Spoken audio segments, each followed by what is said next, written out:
Hello, welcome to La Excellence.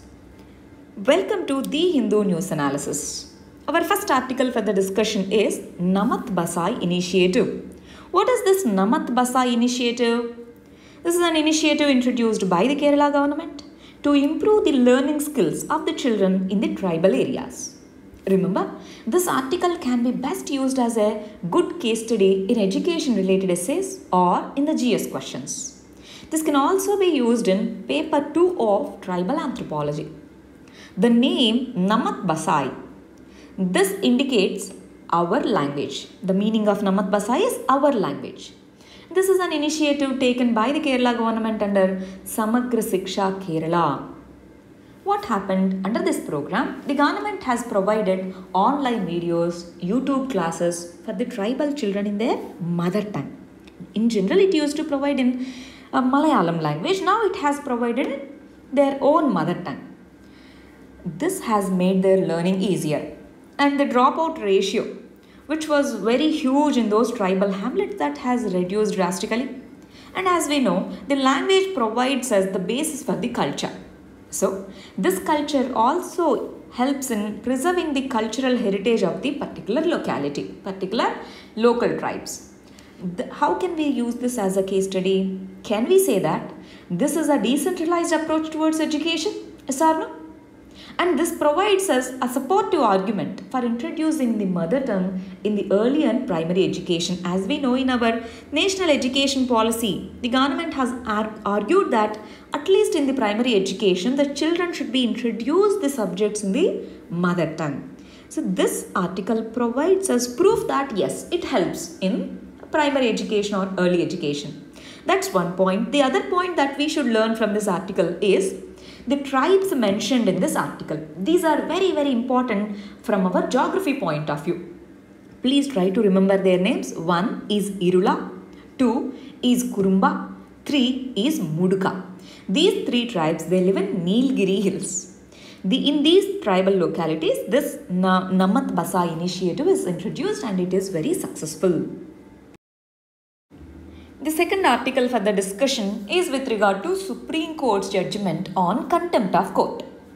Supreme Court has said that Mr. Prashant Bhushan is guilty of contempt of court. This issue is very important from our polity point of view and how judiciary is working in our country. What has happened? Let us understand that first. Supreme Court has said that Prashant Bhushan has said something which is against the rules of the court, which reduces the dignity of the court in the eyes of the public. So, Supreme Court has said that you are guilty of this case. So, we are giving you a chance where you can submit the unconditional apology. If you submit the unconditional apology, and then we are going to remove the contempt of court charges against you. That's what Supreme Court has said. But Mr. Prashant Bhushan has said that I am not going to tender my apology because he says it is my fundamental right and under the freedom of speech and expression, I have the right to express my own views. That's the argument of Mr. Prashant Bhushan. And according to him, it is the fair criticism rather than the contempt of court that he has done. That's why he said I am not going to give the apology. Here, we need to observe three things. 1. The freedom of speech versus contempt of court in Indian democracy. 2. The judicial independence versus judicial tolerance for criticism. 3. The judicial corruption. Prashant Bhushan has mentioned about judicial corruption. These are the three things that we should read upon while discussing this particular article. As you know, since last few weeks, we are discussing on this contempt of court, meaning, etc. We are discussing on this. Let us discuss the gist of this article once. What is the gist of, what is this contempt of court? What is the gist of it? What do we mean by contempt of court? Contempt means something that is going against the dignity and prestige of the court. Contempt is categorized into two types as per the Contempt of Courts Act 1971. First is civil contempt. Second is criminal contempt. Now, in this particular case, he is accused of criminal contempt. That is, scandalizing the court. Scandalizing broadly refers to something like publicizing something or giving some statements which undermines the public confidence in the eyes of the judiciary. What is the statutory basis? How can the court call for someone on contempt of court? For the Supreme Court, we have this article called Article 129. Under that particular article, Supreme Court, it acts as court of record. That means it has the powers to punish someone for contempt of court for the judgments or verdicts that it has given. So that is the statutory basis for this particular case. And what Mr. Prashant Bhushan has argued, Article 19.1 is there. Article 19.1 provides freedom of speech and expression. But the Supreme Court argued that we also have Article 19.2. That means this is a reasonable restriction on the fundamental right of freedom of speech and expression. That's why Article 19.1a, 19.1.2 and Article 129 we should remember when we discuss about this contempt of court. Now let us understand the arguments and criticism against this contempt of court. In Ashwin Kumar Ghosh versus Arabinda Ghosh case, 1953, in this particular case, Supreme Court clearly stated that if someone is creating an impression in the minds of the people that judiciary is unable to give proper justice, or if it is giving an impression in the public that there is some kind of corruption, etc. is going on in the judiciary, then what happens? The public perception against the court or the judiciary comes down. Trust comes down. That's why in this particular Ashwin Kumar Ghosh case in 1953, Supreme Court has upheld the contempt of court. And what is the criticism then? Supreme Court itself in its judgment upheld contempt of court. Then why people are criticizing it? It is because the provision of contempt of court is very vague and it can impact the freedom of speech and scandalizing the court. This is an idea of colonial times. Criticism is taken as contempt. So that's an idea of court. That's an idea of colonial times. We should remove it now. And in UK it was first introduced. UK itself has removed this provision of contempt of court. Then why are we having it? That's the question now. And this provision of contempt of court can breed the secrecy. In democracy, there is no place for secrecy. It's all transparency. Then what is the way forward? Shall we allow this to go on? No. So we should go for a balanced approach. We should balance the contempt of court which protects the judicial independence, and we should also balance the freedom of speech of the individuals. This article is very, very important for our mains examination. Please go through it carefully and try to answer a question if possible. The next article is Indore wins cleanest city title again. Remember that word carefully. So again, what is this? First of all, this article is part of our governance. What has happened? Recently, Government of India and Ministry of Urban Development has released a Swachh Sarvekshan ranking. And this Swachh Sarvekshan ranking is considered as one of the world's largest sanitation survey based on the feedback given by the citizens. World's largest sanitation survey. For this year, that is for the year 2020, the city of Indore of Madhya Pradesh, this city of Indore has topped the rankings for the fourth time. For the fourth time since 2017, it is in the top list, that is in the top one. This survey, Swachh Sarvekshan survey by Ministry of Urban Development, this was started in 2016. What is this? What is the purpose of this survey? This is an urban cleanliness survey. This is conducted on monthly basis and all the data is aggregated. Entire data of 12 months is given as a survey once in a year. Data is collected on a monthly basis, but survey is published on yearly basis. The present survey, that is 2020, is the fifth survey. And this survey is conducted under the aegis of Swachh Bharat Abhiyan. Swachh Bharat Abhiyan program was launched in 2014 on October 2nd. That is on Gandhi Jayanti. It was launched. Under that, to observe what is the cleanliness status in India, this survey was launched. And this ranking of the Swachh Sarvekshan ranking, these rankings are provided in two categories. One, the cities with more than 10 lakh people. to, that is, cities with less than 10 lakh people. According to the recent survey, what the survey says? According to the recent survey, in 2014, when this program or scheme of Swachh Bharat Abhiyan was launched, solid waste management was only 14%. Now, according to the recent survey, it is around 66%. That means total produced solid waste, let's say it is 100 tons, 66% of the solid waste is processed and treated. That's what this survey claims. Now, in this particular report, the Government of India under the Ministry of Urban Development, they have mentioned that the government is going to launch Swachh Bharat Abhiyan 2.0, second phase. Under this phase, there are two important objectives. One, liquid water management. Two, solid water management. Under liquid water management, government wants to take up the projects under sewage treatment. Under solid waste management, there are many components. One is sludge management. Two is prevention of open dumping. Let's say canals are there or dumping sites are there. Open dumping is not allowed under the newly coming Swachh Bharat Abhiyan rules. These have not yet been out in the public. The government said we are going to give these rules. That's what we know.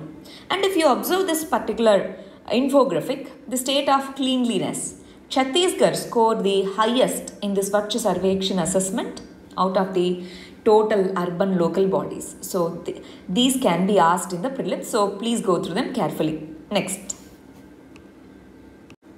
The next article is on National Recruitment Agency. Recently, Cabinet has approved for setting up this National Recruitment Agency. The same proposal for establishing National Recruitment Agency was made by our Finance Minister during the present budget speech, Budget 2020, when it was introduced. Our Finance Minister has said that we are going to introduce a new agency for common eligibility test. That was made public during the budget speech itself. Now they are setting up this particular agency. If you observe this particular diagram, National Recruitment Agency will conduct common eligibility test for all the government jobs. To start with, they are taking three sectors. One is railway recruitment, two is staff selection commission, three is IBPS examinations. Initially, for these three examinations, CET, common eligibility test, will be conducted. That means, initially, we have prelim stage, mains stage and interview stage. Instead of all that, for all these examinations conducted under these three agencies, there would be one single test, one single preliminary or entrance test. After qualifying in that test, student can write the mains examination under RRB or SSC or IBPS. That way, the student need to write only one single examination, that too in 12 local languages. We can choose any one language. And the examination will be conducted twice in a year. That means frequency of the examination we will be knowing, and the local language. For example, if I want to write in Telugu, now the exam would be available in Telugu. So that's how the government has designed it. Now, people are calling this as the game-changing step. Why? Why people are calling this NRA as a game-changing step? First, because it is replacing the multiple entry examinations with one single entry exam. After that, further examinations will be there, but entry level only one single examination. Second one, it is offering the tests in 12 regional languages. Earlier we used to write only in English and Hindi, but now local languages are available. What is the other advantage? We can go and write the examination in our own district headquarters. We need not go to large cities and write the examination. 3, let's say if someone qualifies in prelims and then goes to mains and disqualifies there. What is the present system? We need to write the prelims examination again. Instead, this common entrance test, the scores that we get in this particular examination will be valid for 3 years. That means if someone fails in mains examination, they need not write the entrance test again. For 3 years, they can write with the common score, then they need to go for mains itself. That's a very good improvement. But if we look at the ground reality, what is happening? This NRA is applicable at the central level only. But in India, 40% of the total government jobs are under the central government. 14% only. The rest are under state government. And in state governments, especially state recruitment boards, we have large number of problems. We don't know when the schedule will be released. Discretionary allocation of schedule is there. Though there are large number of vacancies, they are not releasing the schedule on time. 2. There are large number of delays and judicial interventions in many cases. For example, if you take APPSC Group 1 examination, it is pending since last 2 years. And there are many state boards where the examination result is pending for over years. So that's again a problem. And there are charges of corruption in the interview boards. So likewise, in state boards, we have many problems. And this NRA is not for states. So what is the way forward? What we can say? We can go for similar body like NRA at the state level, which is independent, which is more professional, which is more of a specialized body, which can increase the speed of the recruitment process, which can increase the efficiency of the recruitment process, and which can increase the integrity of the recruitment process. The next article is a losing proposition. What is this? Recently, many states are proposing for mandatory recruitment of locals in the private sector. If you want to set up a particular industry in our place, you need to recruit this many people or this much percentage of people from the locals itself. Likewise, many states are going for the rules. Karnataka, AP, Gujarat, Haryana. Likewise, many states are going for it. Recently, Madhya Pradesh has said that if you want to establish some industry here, you need to recruit the locals into the jobs. That's what it has said. Why? Why states are doing this? Is there any reason? Yes. 1. They want to increase the employment to the locals. They want to reduce the unemployment at their state level. 2. They want to increase the local demand because of this COVID-19 and even before that, economic slowdown has started. Because of this, there's large scale of unemployment that is existing in almost all the states. So if there is more employment, more money with the people, more demand, so economic revival will happen in the state. That's why governments, and for their own political agenda, governments are more interested in introducing this local reservations. But are there any problems with this step? Are there any issues or problems with this? Yes, we have few issues with this. 1, we talk about national integration.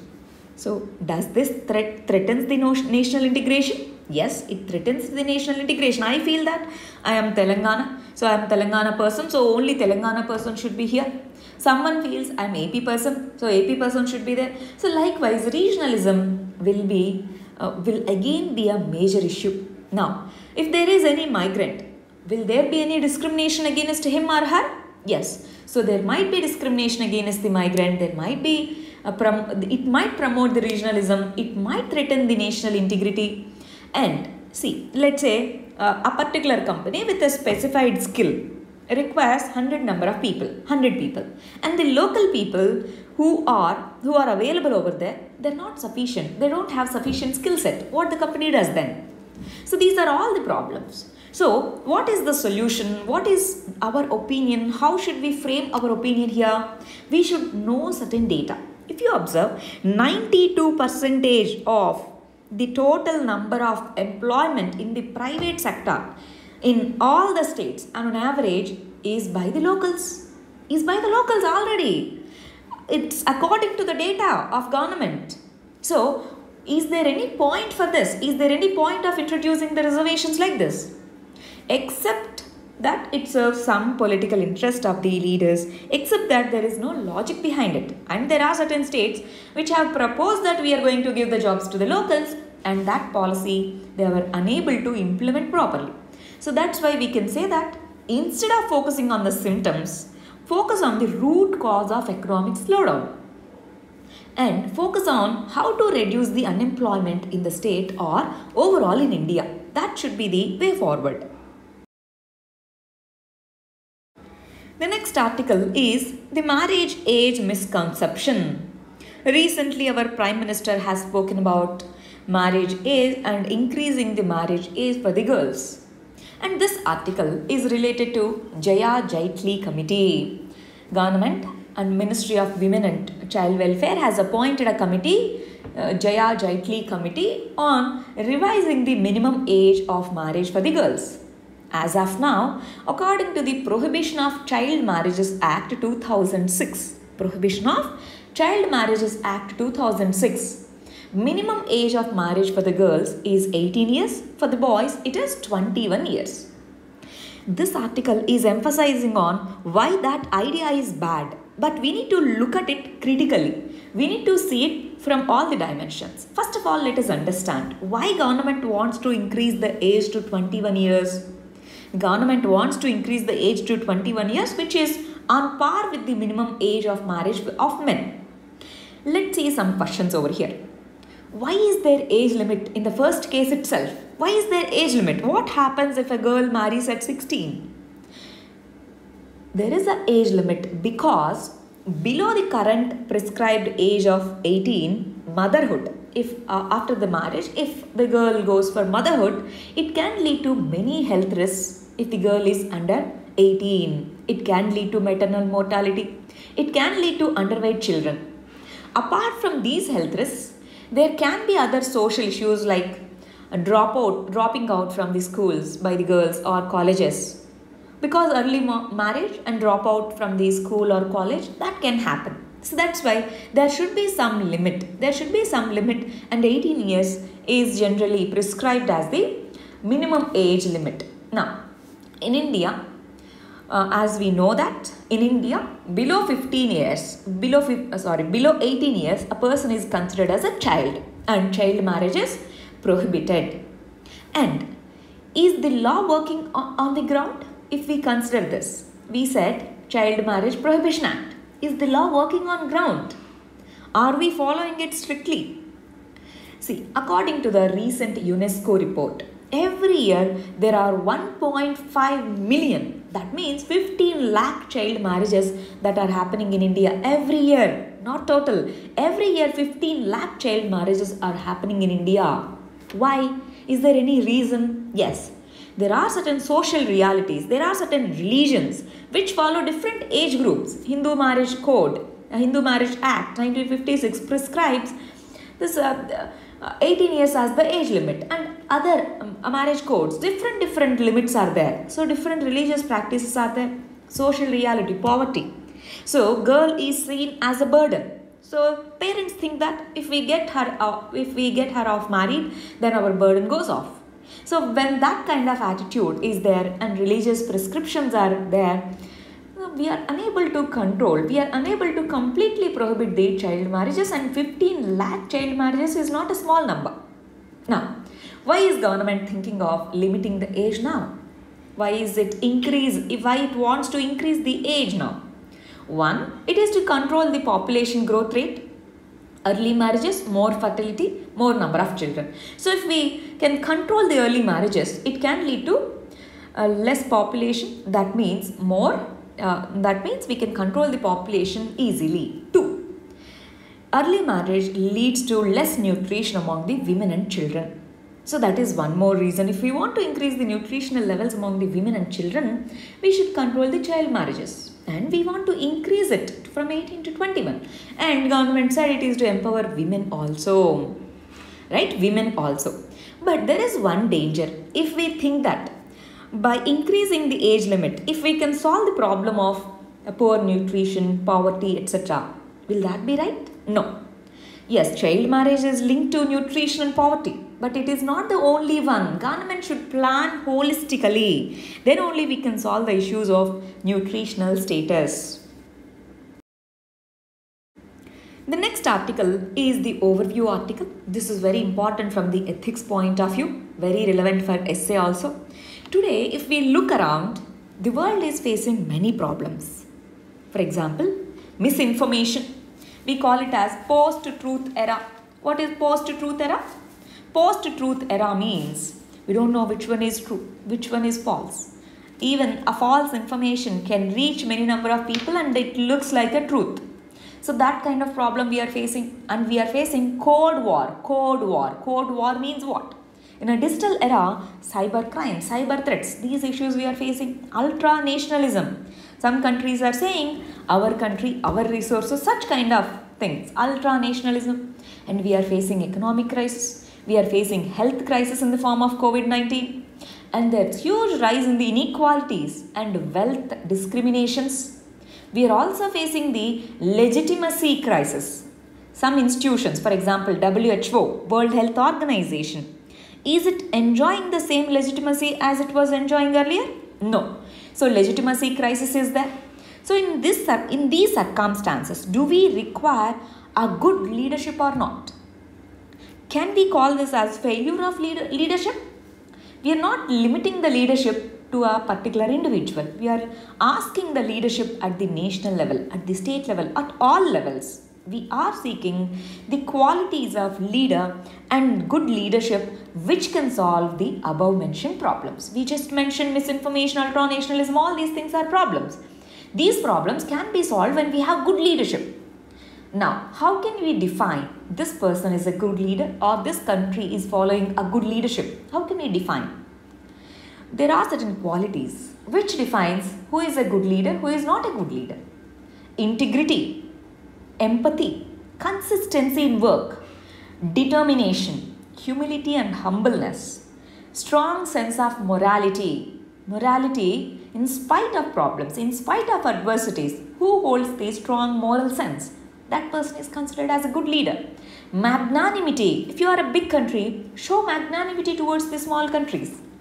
Right attitude to think, observe and learn. These are all the qualities that are considered for a person or a country which is called as a good leader. We require a good leadership now. We require a good leadership. Not just at the international level, but at the national level, at the local level, at all levels, we require these things from a true leader. That's the gist of this article. The next article is very, very important, very relevant. What has happened? Recently, Zomato has announced that it is going to provide paid menstrual leave policy. Remember the word paid. It is paying for the menstrual leaves. For its women employees, it has said that we will provide you the paid menstrual leave. And there are some people who are supporting it. They are saying it is a very good step. And there are few people who are opposing it. What are the arguments of the people who are supporting it? One, we all are different. Men, women, etc. We all are different. We have diverse bodies. So, diverse policies are required. These laws that we have now, these are born out of capitalism. They want to gain as much as possible. That's why all are treated equally for more output. But now we are not same. We are different. That's why diverse policies are required. And then gender specific issue.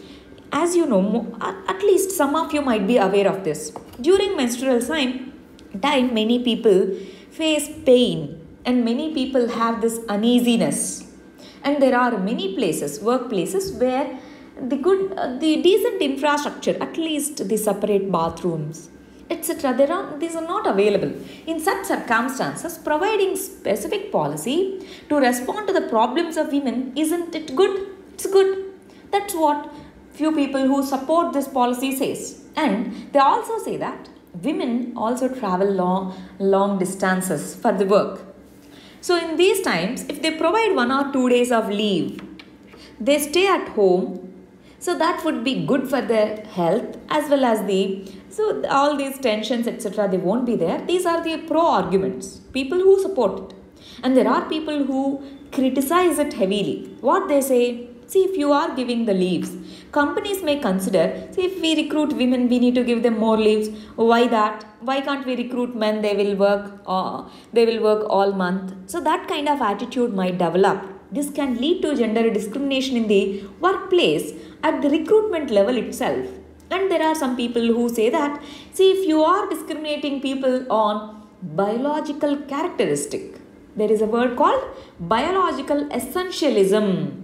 You're discriminating men and women differently. That might lead to prejudices in the workplace. That's what the people criticize this step as. But if you ask me, see, gender equality doesn't mean both genders need to be treated equally.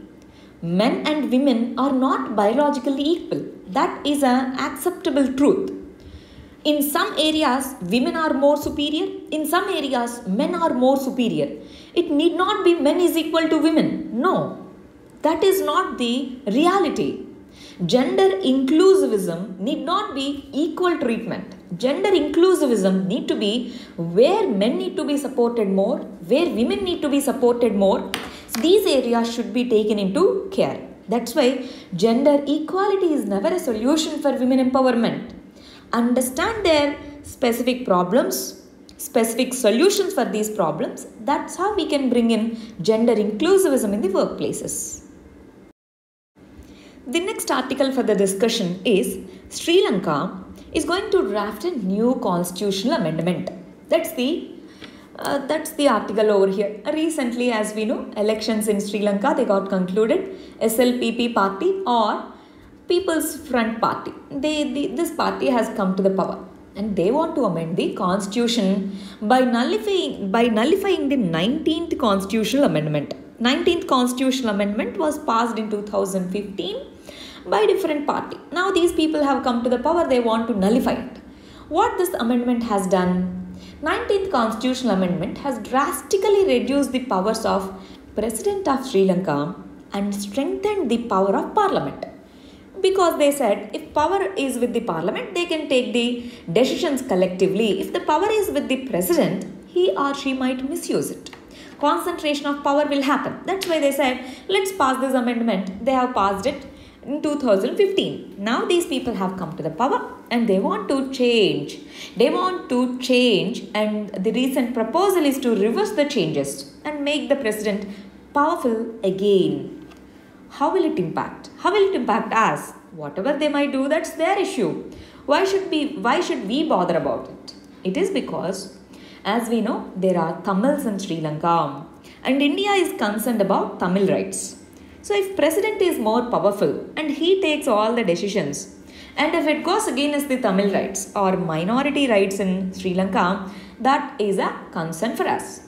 Therefore, if this amendment happens and something goes against the rights of Tamils, that can be an irritant between the two countries. That's why we should care about it. The final article for today's discussion is monetary arsenal must be kept dry for use. That means as of now we haven't used it. We are keeping it ready. Whenever the situation comes in, we are ready to use it. That's the meaning of this statement. What is this? Recently there is this committee called Monetary Policy Committee. This policy committee has met and they have decided on monetary policy. They thought that as of now this situation is not conducive, so they didn't change the interest rate. They maintained status quo in the review. So in general, MPC, that is Monetary Policy Committee, has two important goals. One, to target the inflation. That means if the price rise is there in the country, they need to bring it down by taking some policy decisions, monetary policy decision. That is one of the important goals of Monetary Policy Committee. Second goal is maintaining the money supply in such a way that it promotes the investment in the country. What happens if there is investment? The growth in the country increases. As of now, inflation is high and the growth is low. If they do something, if they change the interest rate, these two are at the opposite ends. If more money is there, growth might increase, but inflation also increases. If they reduce the money supply, already growth is less. Further, growth goes down further. So it can't do anything now. That's why they have not changed the interest rate. They said, as of now, we are maintaining the status quo. After understanding the situation for better, we are going to take the decision. That's what the Monetary Policy Committee has said that. And these are the monetary policy tools that the RBI uses to manage the money supply. One is called quantitative tools. Two is called qualitative tools. Quantitative tools, qualitative tools. Both are very, very important. So you read about it in your economy, please go through banking chapter and read these basics. That's about this session. All the very best. Thank you very much. If you have any doubts, questions, queries, you let us know in the comment section.